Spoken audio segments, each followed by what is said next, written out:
Bismillahirrahmanirrahim. Assalamualaikum warahmatullahi wabarakatuh. Ya Alhamdulillah wassalatu wassalamu ala Rasulillah wa ala alihi wa sahbihi wa mawalah wa la hawla wa la quwata illa billahi wa ba'du. Alhamdulillah di malam hari ini kita bisa duduk kembali untuk bertalabul ilmi, dan biasa kita mengkaji tafsir surah Al-Baqarah. Maka malam ini kita akan membahas tema lain supaya tidak bosan. Kita akan membahas tentang 16 kelompok yang tidak akan melihat Allah Subhanahu wa Ta'ala pada hari kiamat. Ma'asyiral muslimin yang dimuliakan Allah Subhanahu wa Ta'ala, sesuatu yang sudah ditetapkan di dalam syariat Islam berdasarkan nas Al-Quran dan juga hadis-hadis Nabi Sallallahu Alaihi Wasallam. Allah Subhanahu Wa Taala sudah menjanjikan siapapun yang masuk ke dalam surga, maka dia akan dikekalkan di dalamnya. Dan kenikmatan yang paling tinggi di surga adalah ru'yatullahi azza wa jalla. Seorang mukmin mampu melihat Allah Subhanahu wa Ta'ala secara terang-terangan. Dan itu disebutkan di dalam Al-Quranul Karim ketika Allah Subhanahu wa Ta'ala menyebut orang-orang kafir yang mereka tidak akan melihat Allah Azza wa Jalla. Allah berfirman, kalla innahum ar-rabbihim yawma idzin lamahjubuh. Sekali-kali tidak, sesungguhnya mereka orang-orang kafir terhadap Rabb mereka pada hari itu sungguh mereka terhalang. Maksudnya tidak mampu melihat Allah Subhanahu wa Ta'ala. Al-Imam Asy-Syafi'i rahimahullahu ta'ala menjadikan dalil ayat ini dalilun ala annal mu'minina yarawna azza wa jal yawma idz. Berarti ketika orang-orang kafir terhalang melihat Allah, maknanya orang-orang yang beriman mereka akan melihat Allah Subhanahu wa Ta'ala. Dan itu juga disyaratkan dalam surah Al-Qiyamah ayat 22 dan juga 23. Wujuhu yawma idzin nadhiratun ila rabbiha nadhirah. Pada hari itu wajah-wajah penduduk surga berseri-seri karena kepada Rabb-nya mereka memandang dan melihatnya. Ma'asyiral muslimin yang dimuliakan Allah Subhanahu wa Ta'ala, kalau saya analogikan,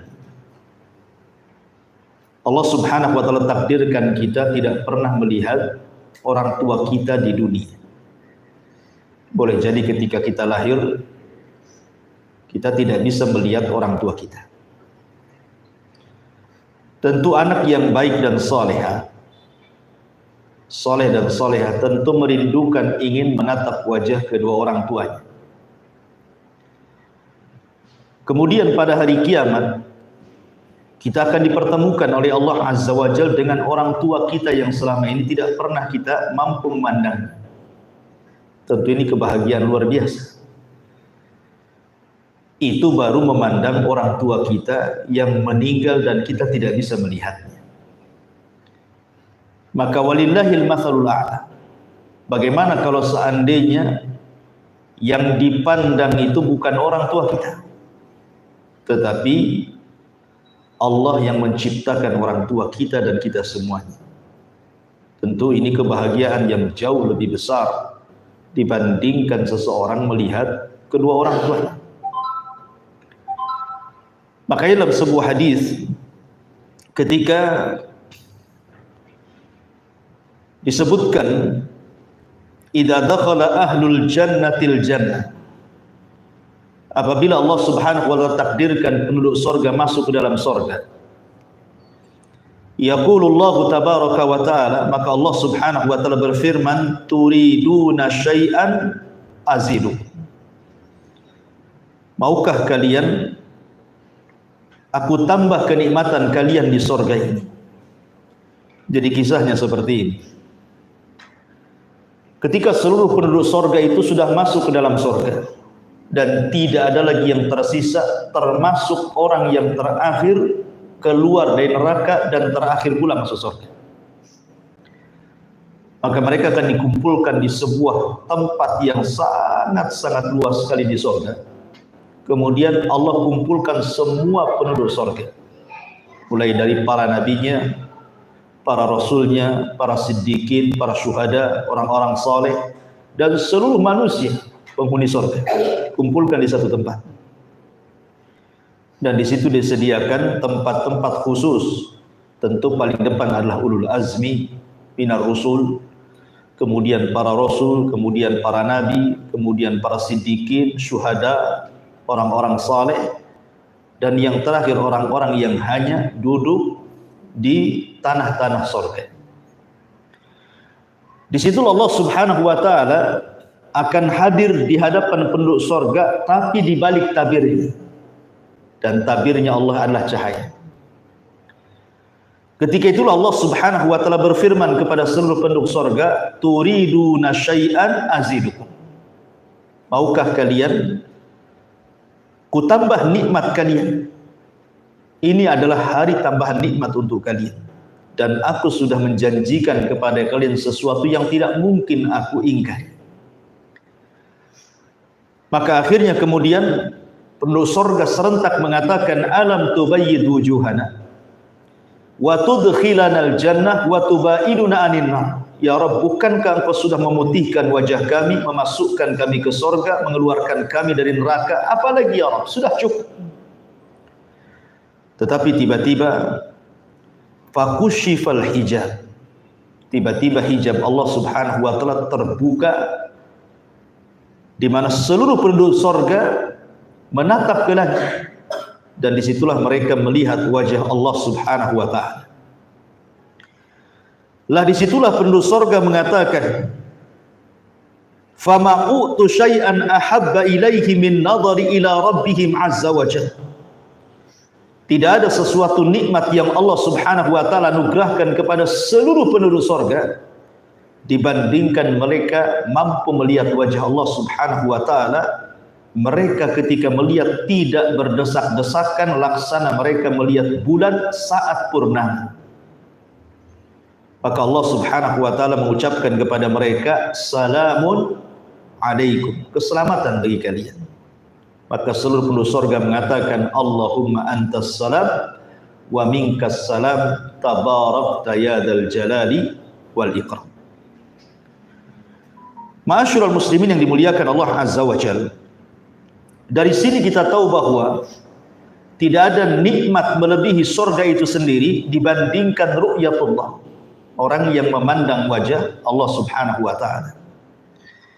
Tetapi yang ingin saya jelaskan malam ini, di sana ada orang-orang yang diharamkan oleh Allah Subhanahu wa taala untuk melihat wajah Allah pada hari kiamat. Siapa mereka? Inilah yang kita akan bahas. Ma'asyiral muslimin yang dimuliakan Allah Subhanahu wa taala, ada 16 kelompok berdasarkan nas Al-Qur'an dan juga hadis-hadis Nabi sallallahu alaihi wasallam, di mana 16 kelompok ini oleh Allah Subhanahu wa taala tidak diizinkan untuk melihat Allah. Yang pertama disebutkan di dalam Al-Qur'anul Karim surah Ali Imran ayat 77. Allah Subhanahu wa taala berfirman, "Innal ladzina yashtaruna bi ahdillahi wa aymanihim thamanan qalila ulaika la khalaqa lahum fil akhirati wa la yukallimuhumullahu wa la yanzuru ilaihim yaumal qiyamati wa la yuzakkihim wa lahum adzabun alim." Sesungguhnya orang-orang yang memperjualbelikan janji-janji Allah dan sumpah-sumpah mereka dengan harga yang murah, mereka itu tidak memperoleh bagian di akhirat. Allah tidak akan menyapa mereka, tidak akan memperhatikan pada hari kiamat. Artinya mereka tidak akan melihat Allah Subhanahu wa taala, dan Allah tidak akan mensucikan mereka, dan bagi mereka adab yang sangat pedih. Dalam ayat ini menjelaskan bahwa ada orang-orang yang menjual janji setianya dengan Allah dengan harga yang murah, yang tidak seberapa daripada dunia yang fana ini. Jadi kelompok yang pertama adalah orang-orang yang suka bersumpah dengan sumpah dusta. Ayat ini turun kepada seorang sahabat namanya Ash'ath. Dia bermasalah dengan orang Yahudi soal tanah.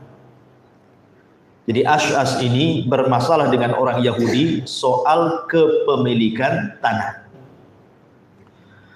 Akhirnya kemudian Yahudi dan Ash'ath ini mendatangi Nabi SAW dan ingin bertahakum kepada Rasul. Tanah siapa yang berhak? Apakah tanahnya Ash'ath ataukah tanahnya orang Yahudi? Sesampainya kemudian di hadapan Rasul, Rasul bertanya kepada Ash'ath ini, "Ya Ash'ath, engkau punya bukti bahwa ini tanah diri?" Kata Ash'ath, "Saya tidak punya bukti wahai Rasul, tapi saya bisa bersumpah dengan mengatakan, wallahi ini tanah saya," kan gitu. Maka kemudian Nabi SAW mengatakan kepada orang Yahudi dan mengatakan, "Kau siap bersumpah bahwa itu adalah tanahmu?"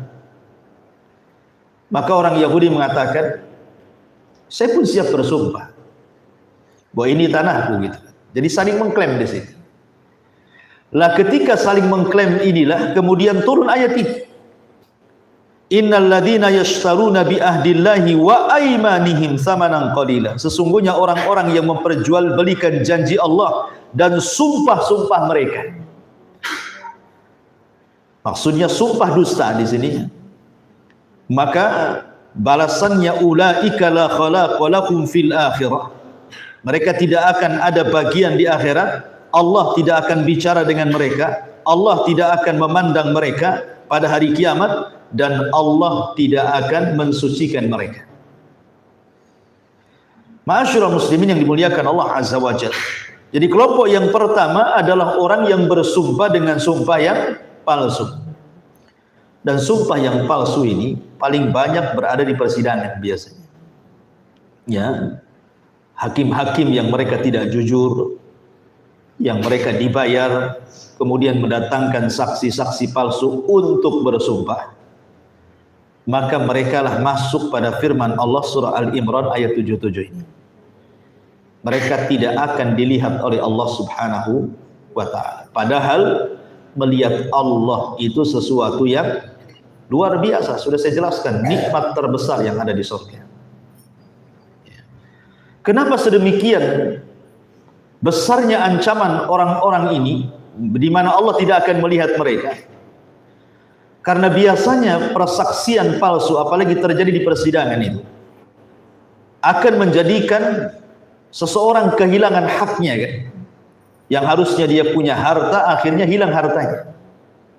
Yang harusnya dia tidak dihukum, artinya kemudian menjadi dihukum.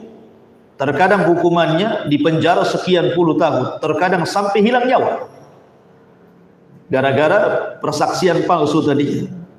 Makanya kenapa kemudian ancamannya sedemikian berat? Allah tidak akan memandang mereka. Ini satu kelompok. Kemudian kelompok yang kedua, al-hakim alladhi yatahajjab an ra'iyatihi wa la yanzuru fi hajatihim wa faqrihim. Seorang penguasa, seorang pejabat, seorang pemimpin yang mereka sama sekali tidak peduli dengan bawahannya, dengan rakyatnya, bahkan tidak memandang hajat-hajat mereka dan kefakiran mereka. Dan ini disebutkan dalam sebuah hadis dari Abi Maryam Al-Azdi. Beliau mengatakan, bersabda Nabi SAW, "Man waliya min umuril muslimina syai'an." Sesiapa yang memikul tanggung jawab untuk mengurusi orang-orang Islam, fahtajaba duna khullatihim wa hajatihim wa faqrihim, kemudian dia gagal memenuhi tanggung jawabnya, dan dia sama sekali tidak melihat hajat rakyatnya, kefakiran rakyatnya, maka ihtajaballahu anhu yaumal qiyamah, Allah pun akan menghijab dirinya pada hari kiamat kepada para pemimpin-pemimpin tersebut. Maka kelompok yang kedua adalah para penguasa yang sudah ditunjuk oleh rakyat kemudian menjadi pemimpin. Ya, boleh jadi mulai dari tingkat presiden sampai kemudian tingkat yang paling rendah RT RW gitu, atau mungkin caleg gitu ya, anggota DPR dan begitu seterusnya. Maka ini masuk pada hadis ini. Setelah mereka diamanahi oleh Allah Subhanahu wa taala untuk memimpin manusia, kemudian mereka tidak punya hajat untuk mengurusi manusia, hanya semata-mata mencari dunia saja, maka mereka masuk pada hadis ini. Maka Allah tidak akan melihat mereka, Allah akan menghalangi diri dari mereka. Ini pun kelompok yang kedua. Kemudian kelompok yang ketiga, syaikhun zanin, orang yang sudah tua, sudah kakek, sudah nenek, tetapi dia masih berzina. Kemudian yang keempat, malikun kadzdzab, para pemimpin yang dusta. Kemudian yang kelima, ailun mustakbar, orang miskin tapi sombong. Tiga kelompok ini disebutkan dalam satu hadis dari Abu Hurairah radhiyallahu an. Nabi SAW bersabda, "Salasatun la yukallimuhumullahu yaumal qiyamah wa la yanzuru ilaihim wa la yuzakkihim wa lahum adzabun alim, syaikhun zanin wa malikun kadzdzab wa ailun mustakbir." Tiga kelompok, kata Rasul, Allah tidak mengajak bicara mereka pada hari kiamat kecuali dengan ucapan-ucapan yang sangat keras kepada mereka. Dan Allah tidak melihat mereka, maksudnya tidak melihat mereka dengan penglihatan rahmat. Dan Allah tidak akan membersihkan mereka. Dan bagi mereka azab yang pedih. Yang pertama, syaikhun zani, orang yang sudah tua tapi masih berzina. Kenapa kemudian di sini orang yang sudah tua berzina lebih besar dosanya dibandingkan anak muda berzina? Sampai-sampai Allah, kata Rasul mengatakan, orang ini tidak akan diajak bicara, tidak akan dilihat Allah, dan tidak akan dibersihkan oleh Allah pada hari kiamat. Pertama, ikhwan, karena yang namanya orang sudah tua artinya sudah dekat dengan kematian. Kata Nabi SAW, a'maru ummati baina sittina wa sab'in, bahwa usia umatku itu berkisar antara 60 sampai 70 tahun saja. Dan sedikit yang melewati 70 tahun, ada tapi sedikit. Umumnya umat Nabi SAW itu usia 70 tahun sudah meninggal. Walaupun ada yang masih hidup, tidak banyak. Artinya orang yang sudah tua, usianya mungkin sudah 50 tahun ke atas, atau mungkin sudah mencapai 60 tahun. Artinya orang-orang seperti ini kan sudah dekat ajalnya, gitu maksudnya. Kalau sudah dekat ajalnya, harusnya dia lebih mendekatkan diri kepada Allah Subhanahu wa taala, bukannya kemudian dia malah melampiaskan syahwatnya. Makanya kenapa kemudian orang yang sudah tua renta berzina itu lebih besar dosanya dibandingkan anak muda? Karena usia dia sebenarnya sudah mendekati ajal. Ini yang pertama. Yang kedua, umumnya orang yang sudah tua, yang sudah kakek, sudah nenek itu, umumnya syahwat mereka sudah berkurang. Beda dengan anak muda, melonjak-lonjak gitu. Kalau orang tua kan syahwatnya sudah kurang. Bahkan mungkin yang perempuan kebanyakan mereka sudah menopause gitu ya.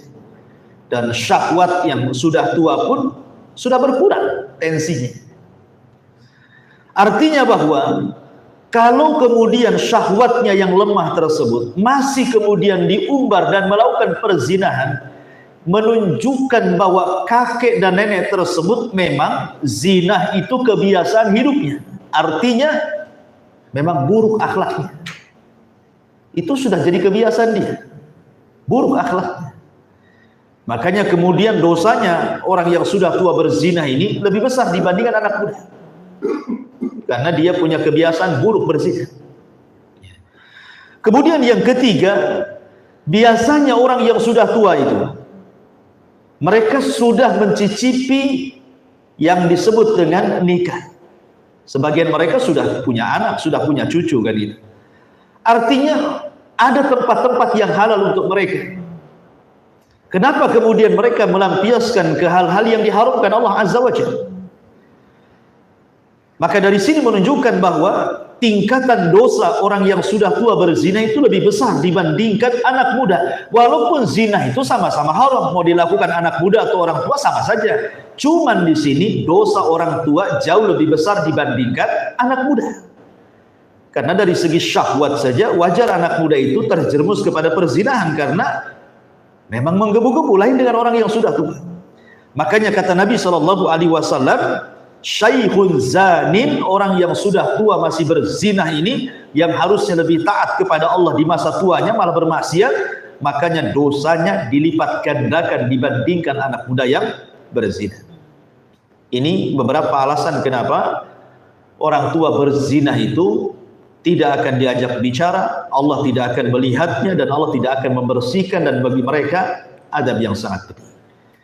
Ini yang nomor 3. Kemudian yang nomor 4, malikun kadzdzab. Kata Nabi SAW, wa malikun kadzdzab. Dan para pemimpin yang berdusta.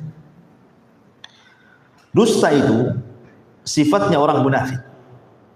Siapapun yang berdusta tidak mesti pemimpin. Tidak boleh, dosa besar dusta itu. Makanya Imam Zahabi memasukkan kadzdzab, dusta itu bagian daripada dosa besar, dan Rasul memasukkan dusta itu alamat min alamatin nifaq. Ya, tanda dari tanda-tanda kemunafikan kayak gitu. Tetapi kalau dusta ini dilakukan bukan orang biasa, tapi seorang pemimpin, seseorang yang memiliki masa yang banyak, maka dosa yang dilakukan orang tersebut jauh lebih besar dosanya dibandingkan orang biasa. Sebab kalau dia berdusta itu, yang terkena dusta bukan satu orang, ya kan? Tetapi masanya juga terkena dusta. Makanya kenapa pemimpin-pemimpin para pendusta itu jauh lebih besar dosanya dibandingkan rakyat biasa. Kalau kita berdusta, ya mungkin 1-2 orang saja yang kena. Nah, kalau sudah pemimpin yang menyebar hoax, ya kan, yang berdusta di hadapan masyarakatnya, korbannya banyak. Makanya kenapa kemudian para pemimpin-pemimpin yang dusta ini, mereka tidak akan diajak bicara Allah pada hari kiamat, tidak akan dipandang, tidak akan dibersihkan, dan bagi mereka adab yang sangat pedih. Kemudian yang nomor 5, ailun mustakbir. Ailun, orang yang fakir, orang yang miskin tetapi dia sombong. Ikhwan, Nabi SAW bersabda dalam sebuah hadis dari Abdullah ibn Mas'ud radhiyallahu anhu. Kata Nabi SAW, la yadkhulul jannah man kana fil qalbihi mithqalu dzarratin min kibrin. Tidak akan masuk surga orang yang dalam hatinya ada sebiji zarah dari kesombongan. Datang orang kepada Nabi bertanya, Rasul, apakah orang yang menggunakan pakaian bagus itu dianggap sombong? Apakah orang yang pakai sandal bagus itu dianggap sombong? Kata Nabi SAW, Innallaha jamil yuhibbul jamal. Tidak, Allah itu indah, suka yang indah-indah. Tetapi kata Nabi SAW, Al-kibru batrul haq wa ghabdun nas. Kesombongan itu bukan karena Anda menggunakan pakaian baru, sandal baru, mobil baru, rumah baru, bukan. Tapi sombong itu kata Rasul ketika Anda mulai menolak nasihat kebenaran dan mulai meremehkan orang lain. Jadi kalau kita pakai pakaian bagus, belum dianggap sombong kecuali niatnya untuk merendahkan orang. Kalau kita punya rumah bagus, tidak dianggap sombong kecuali dalam merendahkan orang lain. Jadi niatnya yang dianggap sombong, bukan rumahnya, bukan kendaraannya, bukan pakainya, tidak. Tapi niat kita memakainya. Lah artinya begini ikhwan, sombong itu kan ada sebab. Kenapa orang itu bisa sombong? Pasti ada sebabnya kan. Mungkin sebabnya karena dia kaya. Dengan kekayaannya dia sombong. Ya, makanya Allah mengatakan kalla innal insana la yatgha an ra'ahu istaghna. Terkadang manusia itu mudah melampaui batas ketika Allah bentangkan rezeki kepadanya. Terkadang orang kaya sombong wajar karena ada sebab kesombongan. Apa penyebab sombongnya? Karena kaya, ya. Atau karena cantik, karena ganteng, karena jabatan, karena kepemimpinan. Ada sebab dia sombong itu. Tetapi di sana ada orang-orang yang tidak ada sebab untuk disombongkan, kemudian dia sombong. Itu maksudnya. Kita bisa pahami ya? Ya. Lah ada orang-orang yang tidak punya sebab dia menyombongkan dirinya, tiba-tiba dia sombong. Siapa mereka? Sudah miskin, sombong, itu maksudnya. Kenapa kemudian orang miskin kemudian sombong? Karena dia tidak punya sebab yang disombongkan, tiba-tiba dia sombong. Makanya orang kaya sombong lebih rendah dosanya dibandingkan orang miskin sombong, gitu maksudnya. Bisa dipahami ya? Ya. Hati-hati gitu. Udah miskin sombong lagi pula gitu. Kalau kaya ya nggak apa-apa lah kan gitu. Artinya bahwa Nabi SAW sampai mengatakan Allah tidak akan melihat, Allah tidak akan berbicara, Allah tidak akan membersihkan. Bahkan bagi mereka adab yang pedih adalah orang miskin yang sombong. Kenapa? Karena tidak punya sebab kesombongan, dia pun sombong. Jadi, ya. Karena umumnya orang miskin itu harusnya tawadhu, rendah diri lah orang miskin itu. Sudah tahu dia miskin. Ya, dia pun sebagian mereka meminta-minta kepada orang lain. Sebagian mereka adalah mustahik, orang-orang yang mendapatkan zakat. Lah kok sombong pula ini, gimana ceritanya? Ya. Makanya kemudian Allah tidak suka dengan orang yang seperti ini. Sudah miskin sombong, karena tidak punya sebab kesombongan dia sombong. Sebenarnya sombong aja siapapun tidak boleh, orang kaya sombong pun tidak boleh. Tapi kalau orang kaya sombong itu lebih rendah dosanya dibandingkan orang miskin sombong. Itu maksud daripada hadis ini. Ya, ini yang kelima. Ya, orang-orang yang tidak akan dilihat oleh Allah Subhanahu wa taala. Kemudian yang nomor 6.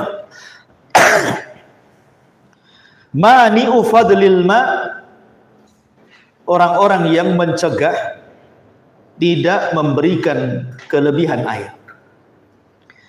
Dalam hadis Abi Hurairah radhiyallahu anhu, ketika Rasul sallallahu alaihi wasallam menyebutkan orang-orang yang tidak akan dilihat Allah, kata Nabi sallallahu alaihi wasallam, wa rajulun mana'a fadla ma'in fayaqulu Allahu al-yawma amna'uka fadli kama mana'ta fadla ma lam ta'mal yadaka. Kata Nabi SAW, orang yang tidak akan dipandang Allah adalah orang yang enggan memberikan kelebihan air minum yang dia miliki, ya. Sehingga nanti pada hari kiamat Allah Subhanahu wa taala akan berfirman, pada hari ini aku menghalangimu, kau tidak akan bisa melihatku sebagaimana engkau menghalangi manusia untuk kau berikan kelebihan air. Padahal air itu bukan hasil pekerjaan. Makanya kan ada 3 perkara yang berserikat di antara manusia: rumput, api, dan air. Itu berserikat. Ya. berserikat. Tidak boleh dijual belikan. Kalaupun umpamanya ada orang jual beli air, itu bukan air yang dijual, tapi jual beli jasanya. Umpamanya antum buat isi air ulang, maka kita menjual beli jasa karena antum beli alat saja berapa, kemudian listriknya, kemudian perawatannya, kemudian minta sertifikat dari pihak kesehatannya, kan banyak modal dikeluarkan, ya. Jadi kita bukan jual beli air, tetapi jual beli jasa maksudnya. Belum lagi beli galonnya dan begitu seterusnya. Ya, jadi orang tidak boleh mencegah orang minta air. Antum punya sumur, antum kan hanya ditugaskan untuk menggali. Yang mengeluarkan air itu kan Allah. Artinya bukan kita yang mengadakan air, Allah yang mengadakan air. Kita kan cuma gali saja. Lah kalau seandainya kemudian kita punya sumur, kemudian ada tetangga minta air dan kita sudah kelebihan, kemudian kita tidak memberinya, ini masuk pada hadis ini. Ini kelompok yang ke-6. Kemudian kelompok yang ke-7, sahibu bai'atin min ajli dunya fa illam yu'tahu min halam lam yuwaffalahu. Jadi sahibu bai'atin min ajli dunia, orang yang berbaiat kepada penguasa tetapi karena urusan dunia. Jadi orang yang taat mendekati penguasa, bahasa kitanya menjilat penguasa lah kan itu ya. Dekat dengan penguasa, tetapi urusannya bukan urusan akhirat, hanya urusan dunia saja. Kalau penguasa memberikan haknya, kita berikan hak kita. Kalau dia tidak memberikan hak, kita tidak akan memberikan hak gitu. Ingat, perintah taat kepada penguasa itu adalah Allah yang perintahkan. Walaupun penguasa kita zalim sekalipun, Allah dan Rasul yang memerintahkan kita taat. Bukan karena pemerintah memberikan haknya kepada kita baru kita taat kepada mereka. Kalau tidak memberikan haknya kepada kita, kita tidak taat. Bukan itu. Tetapi perintah taat kepada penguasa itu adalah perintah Allah.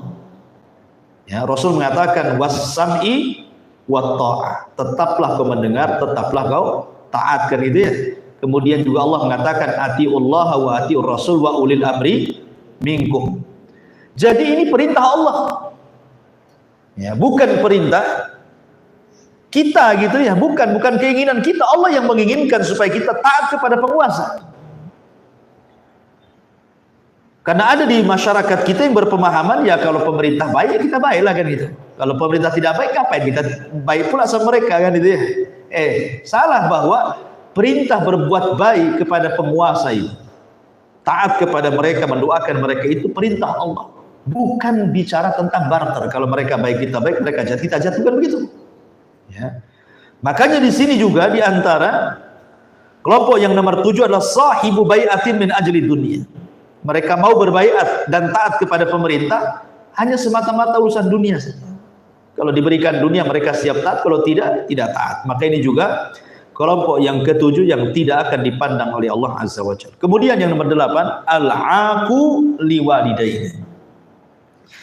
Orang yang durhaka kepada kedua orang tua. Kemudian yang nomor 9, wal mutarajjilatu. Laki-laki menyerupai perempuan. Kemudian yang nomor 10, ad-dayus, kepala rumah tangga yang tidak bertanggung jawab kepada keluarganya. Dan itu disebutkan dalam satu redaksi hadis. Dari Abdullah ibn Umar radhiyallahu anhuma, qala Rasulullah sallallahu alaihi wasallam, salasatun la yanzurullahu azza wa jalla ilaihim yaumal qiyamah. 3 kelompok yang tidak akan dipandang Allah pada hari kiamat. Yang pertama, al-aqu liwalidaini, orang yang durhaka kepada orang tua. Wal mar'atu al-mutarajjilatu al-mutasyabbihatu birrijal wad-dayuth, perempuan yang seperti laki-laki atau laki-laki yang seperti perempuan, dan juga dayuth. Jadi yang nomor 8, orang yang tidak akan dipandang Allah adalah orang-orang yang durhaka kepada orang tua. Ada 7 perkara kalau kita bicara tentang durhaka kepada orang tua. Yang pertama, durhaka kepada orang tua itu akan mendapatkan laknat. Siapapun yang durhaka kepada orang tua, maka anak tersebut akan mendapatkan laknat dari Allah. Dalam sebuah hadis, Nabi SAW mengatakan, mal'unun man sabba abah, dilaknat orang yang mencela bapaknya. Ini yang pertama. Yang kedua, orang yang durhaka dengan orang tua adalah penyebab ta'jil uqubah, disegerakannya siksaan Allah di dunia sebelum akhirat. Dan itu berdasarkan hadis Nabi SAW, ithnatani yu'ajjiluhumallahu fid dunya qabla al-akhirah, al-baghyu wa uququl walidain.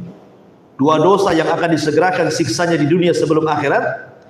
Pertama, kezaliman, dan yang kedua, durhaka kepada orang tua. Kemudian yang ketiga, bahwa uququl walidain, orang yang durhaka kepada orang tua adalah sebab masuk neraka. Penyebab terbesar orang masuk neraka berdasarkan sabda Nabi, la yadkhulul jannah aqun, tidak akan masuk surga anak yang durhaka dengan orang tua. Kemudian yang keempat, di antara sebab mustajab doa orang tua, kalau dia berdoa keburukan kepada anak, karena anak itu durhaka kepada orang tuanya. Jangan anggap enteng kalau anak durhaka kepada orang tua, tiba-tiba orang tuanya mendoakan keburukan, maka itu satu di antara penyebab dikabulkan doa. Karena secara umum orang yang didolimi, jangankan orang tua, orang yang didolimi, siapapun atau orang kafir sekalipun mustajab doa, ya kan? Apalagi orang tua yang didolimi, lebih lagi mustajab doanya kan. Sudah orang tua didolimi lagi, maka ini juga hal yang harus dikhawatirkan. Kemudian yang nomor 5, bahwa uququl walidain, orang yang durhaka kepada orang tua, dia tidak akan selamat dari berkah. Artinya dicabut berkah dalam kehidupan. Dia tidak akan senang hidupnya. Walaupun banyak harta, walaupun banyak anak, walaupun banyak kenikmatan hidupnya, tidak akan berkah. Hidupnya akan susah. Kemudian yang nomor 6, bahwa uququl walidain adalah yaftah liwalidayhi ala nafsihi, dia pun akan membuka pintu kelak kalau seandainya dia punya anak, maka anaknya akan durhaka kepada dia. Jadi kalau kita durhaka kepada orang tua, nanti anak kita durhaka kepada kita. Itu maksudnya. Bahasa lainnya hukum karma gitu ya. Kata Nabi SAW, tabarru aba'akum tabarrukum abna'ukum. Berbuat baiklah kepada orang tua, maka anak kalian akan berbuat baik kepada kalian. Dan yang terakhir nomor 7, bahwa uququl walidain adalah penyebab orang ini tertahannya doa. Ya, di antara orang yang berdoa tapi kok tidak pernah dikabulkan oleh Allah Azza wa Jalla, jangan-jangan kita ini karena durhaka kepada orang tua. Ini yang nomor 8. Kemudian yang nomor 9, al-mutarajjil. Laki-laki menyerupai perempuan atau sebaliknya. Ya, dan ini banyak sekali hari ini. Hari ini kan sudah luar biasa gitu ya. Kita lihat seragam-seragam kerja perempuan saja hampir menyerupai laki-laki. Ya kan? Pakai celana, ya kan, kemudian pakai pakaian ketat-ketat, nampak bentuk tubuhnya, auratnya, itu kan masuk juga. Padahal kan tidak boleh wanita itu harus menutup aurat dengan cara ya tadi, dengan longgar, kemudian pakainya tebal gitu ya, kemudian tidak membuka auratnya. Maksudnya yang boleh dibuka hanya wajah dan telapak tangan saja, selebihnya harus tertutup kan itu. Tapi umumnya di masyarakat kan tidak hari ini. Kita lihat hampir di semua tempat pekerjaan perempuan itu, anggap saja di pom bensinnya yang paling mudah kita lihat kan, ya seperti itu seragamnya. Dan laki-laki juga banyak juga yang jadi bencong kan, ngeri juga gitu ya di masyarakat ini. Maka ini juga kata Nabi SAW, salah satu orang-orang yang tidak akan dipandang oleh Allah Azza wa Jalla. Kemudian yang nomor 10, dayus. Kata Imam Ibnu Utsaimin rahimahullahu taala ketika memberikan makna dayus, dayus adalah alladzi yardha al-fahishata fi ahli. kepala rumah tangga yang rela kalau seandainya terjadi kemaksiatan di tengah-tengah keluarganya. Anaknya tidak berjilbab, diam saja orang tuanya, gitu ya. Anak perempuannya pulang tengah malam, diam saja dia. Anaknya tidak sholat, ya diam saja. Ya, istrinya tidak sholat, ya tidak pernah digubris. Jadi dayuth itu intinya adalah kemaksiatan yang dilakukan anak, istri ataupun keluarganya dibiarkan saja. Itu namanya dayuth. Dan ini banyak di masyarakat, khususnya orang-orang awam itu biasa-biasa saja. Kadang-kadang kalau di desa-desa ya, zaman kita dulu, kadang-kadang ada laki-laki apel ke rumahnya, itu seneng orang tuanya. Seneng mana? Kalau nggak diapeli anaknya itu dikira nggak laku tuh anaknya. Kan zaman orang dulu kan gitu. Kadang-kadang sengaja orang tuanya pergi, biar itu mungkin jodohnya. Na'udzubillah, ya kan? Ini yang nomor 10. Kemudian yang nomor 11, man amila amala qaumi Lut, orang yang melakukan amalnya kaum Lut, homoseksual. Kemudian yang nomor 12, asyudzud, asyadzun. Syadzun itu orang yang ada penyimpangan dalam menggauli pasangannya, seperti menggauli istrinya dari duburnya, naudzubillah. Dan ini berdasarkan satu redaksi hadis dari Abdullah ibn Abbas radhiyallahu anhuma, Nabi SAW bersabda, la yanzurullahu ta'ala ila rajulin ata rajulan au imra'atan fi duburi. Allah tidak akan memandang kepada laki-laki yang mendatangi laki-laki atau seseorang mendatangi pasangannya dari duburnya. Jadi yang nomor 11 adalah orang yang melakukan homoseksual. Nabi SAW pernah mengatakan 3 kali mengucapkan la'anallah man amila amala qaumi Lut. Allah melaknat orang yang mengamalkan amalan kaum Lut. Kemudian Rasul mengatakan la'anallah man amila qaumi Lut. La'anallah man amila qaumi Lut. 3 kali Rasul mengatakan semoga Allah laknat, semoga Allah laknat, semoga Allah laknat orang yang melakukan amalan kaum Lut. Maksudnya homoseksual.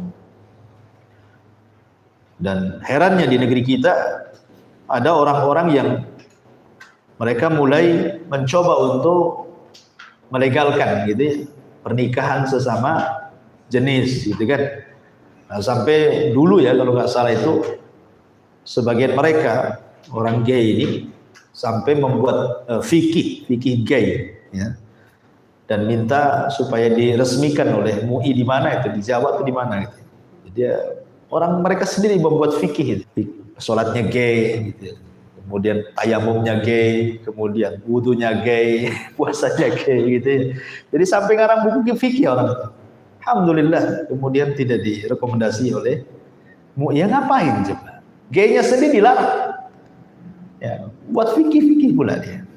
Ya, makanya di sini kenapa demikian? Karena memang kalau mereka paham tidak ada di Quran satu perbuatan dosa yang paling banyak celaannya kecuali homoseksual. Yang paling banyak celaannya. Ya dikatakan kaumun tajhalun, orang bodoh, kaum yang zalim, kaum yang melampaui batas, kaum macam-macam. Ya di Quran itu. Makanya sampai para ulama mengatakan tidak ada dosa yang paling banyak celaan dalam Al-Quran melebihi homoseksual. Ya. Karena siksaannya juga luar biasa itu. Tidak ada kaum yang disiksa oleh Allah seperti siksaan kaum Lut. Bayangkan sampai ditancapkan oleh satu sayap Jibril, kemudian negaranya diangkat ke langit, habis itu dihujani meteor, kemudian ditumpahkan lagi ke bumi gitu ya. Luar biasa. Jadi kalau mereka paham bagaimana sejarah kaum Lut, harusnya mereka sadar. Dan ini bukan fitrah. Ini bukan fitrah. Ini penyimpangan. Dan ini bukan takdir, ini penyimpangan. Kemudian juga asyadzun artinya orang yang mendatangi pasangannya dari lubang duburnya, naudzubillah. Kemudian juga yang nomor 13 al-mannan. Kemudian yang nomor 14 al-musbil izarahu, yang melemparkan kainnya di bawah mata kaki. Kemudian yang nomor 15 al-ba'i al-munfiq sil'atahu bil kadhib, orang yang suka menjual sesuatu dengan suka bersumpah-sumpah palsu. Dan 3 perkara ini Disebutkan dalam satu redaksi hadis dari Abi Dzar Al-Ghifari radhiyallahu an, Nabi SAW bersabda, "Thalathatun la yukallimuhumullahu yaumal qiyamah wa la yuzakkihim wa lahum adzabun alim." Faqala Rasulullah sallallahu alaihi wasallam thalatha marrah. Faqultu khabu wa khasir. Man hum ya Rasulullah?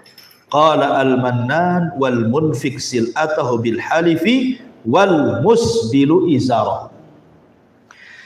Dari Abi Dzar radhiyallahu an, dia mengatakan 3 kelompok Allah tidak akan bicara pada mereka pada hari kiamat. Allah tidak akan membersihkan mereka. Dalam riwayat Allah tidak akan melihat mereka, dan bagi mereka azab yang sangat pedih. Maka Rasul menyebutnya 3 kali. Kemudian kata Nabi SAW,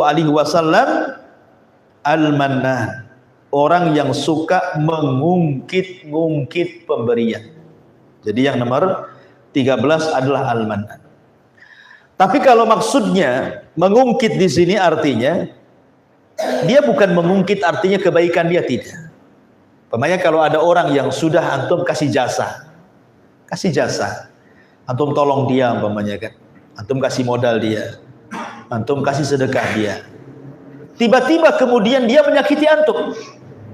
Orang yang antum kasih bantuan ini tiba-tiba menyakiti kita. Kemudian kita datang, antum ini gimana sih? Anak sudah bantu antum tapi antum masih ngomong anak begini-begini. Nah, ini bukan manan ini. Ini nggak masalah. Ya, kalau orang ngomong seperti ini bukan termasuk mengungkit-ungkit, bukan. Ya. Yang mengungkit-ungkit itu maksudnya bahwa dia merasa rugi apa yang sudah diberikan kepada orang lain. Merasa rugi gitu ya. Ya. Kemudian dia menginginkan balasan dari dia. Menginginkan kebaikan dari dia, seolah-olah dia tanam modal kepada orang tersebut dan dia punya niat bahwa dengan saya membantu dia harusnya dibantu saya. Ya, seolah-olah dia ingin ada barter dalam kebaikannya. Ya, tapi kalau hanya mengingatkan saja, itu bukan manan, mengingatkan. Seperti mamanya orang itu menyakiti kita sementara kita sudah bantu, kita hanya ingatkan saja. Anak kan sudah bantu antum. Masa antum ngomong sama saya tentang begini-begini? Itu mengingatkan namanya. Itu para ulama mengatakan tidak manan. Ya. Jadi manan itu maksudnya adalah karena dia ada timbal balik urusan dunia. Seolah-olah dia nolong itu supaya dia memberikan sesuatu kepadanya. Itu disebut manan. Kemudian yang nomor 14, al-musbil izarahu. Al-musbil izarahu, orang yang isbal. Orang yang melembrehkan mata kakinya tertutup dengan kain. Ada yang mengatakan bahwa musbil itu dilarang bagi orang yang sombong.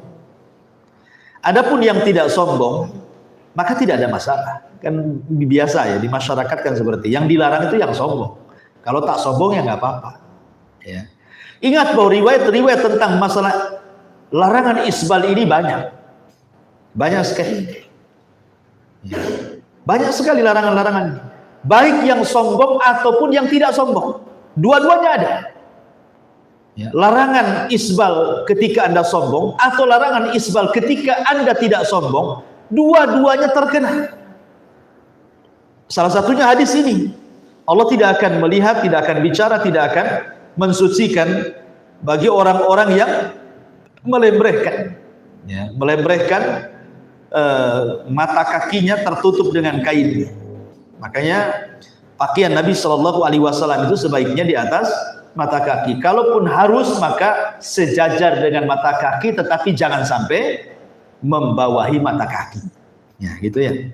Kemudian yang nomor 14 adalah nomor 15, al-ba'i al-munfik sil'atahu bil kadhib.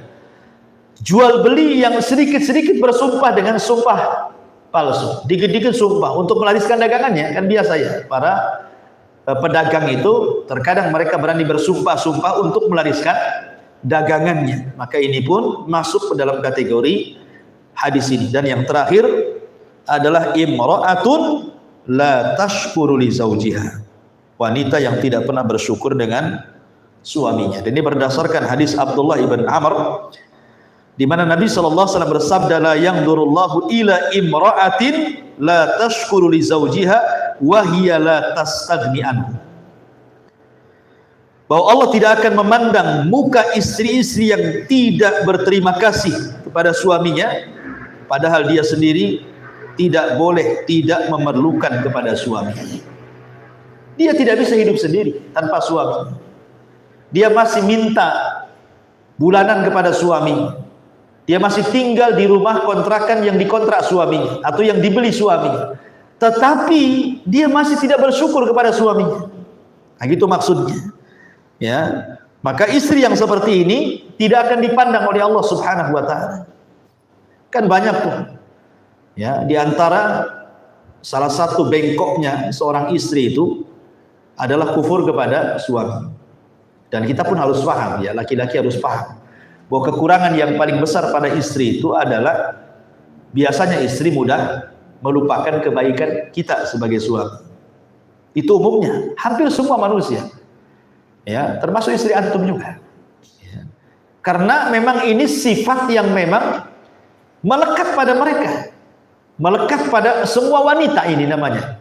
Ya, karena wanita itu kan naqisatu aqlin wadin, sudah agamanya kurang, akalnya kurang. Sehingga mereka mudah melupakan kebaikan suaminya. Ketika kemudian Nabi SAW mengatakan, aku pernah melihat neraka, ternyata kebanyakan penghuninya adalah para wanita. Kemudian sahabat bertanya, apa karena mereka tidak sholat? Kata Rasul, mereka sholat. Apa mereka tidak puasa? Kata Rasul, puasa juga. Apa mereka tidak sedekah? Kata Rasul, sedekah juga. Lalu kenapa mereka banyak di neraka gitu ya? Maka Rasul mengatakan, walakinnahunna yakfurnal ashir, karena mereka suka kufur dengan suaminya. Kemudian Rasul menjelaskan apa bentuk kufurnya. Apabila engkau berbuat baik seumur hidupmu kepada istrimu, kemudian satu kali anda melakukan kesalahan, maka istri akan mengatakan, engkau belum pernah berbuat baik sedikit pun kepada. Dan itu akan antum alami. Ya. Antum alami, akan antum alami seperti itu. Dan pasti antum yang berumah tangga sudah antum alami. Cuman bahasanya kan nggak bahasa seperti itu.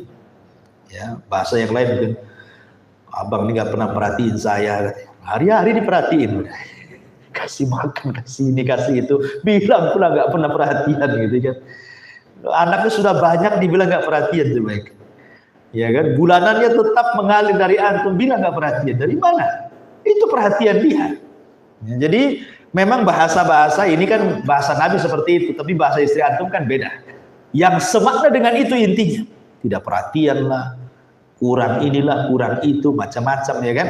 Ya itulah makanya disebut imra'atun la tashkuru li zawjiha. Maka yang nomor 16 yang terakhir, bahwa Allah tidak akan memandang wanita yang tidak pernah bersyukur kepada suaminya. Inilah diantara 16 kelompok yang tidak akan dipandang oleh Allah Subhanahu wa taala. Padahal memandang Allah adalah sebuah nikmat yang paling besar.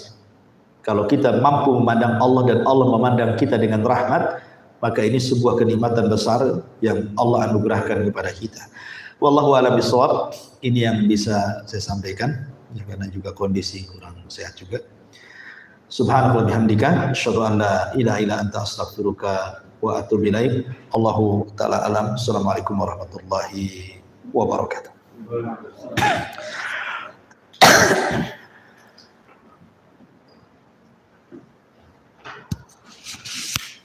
Thank you.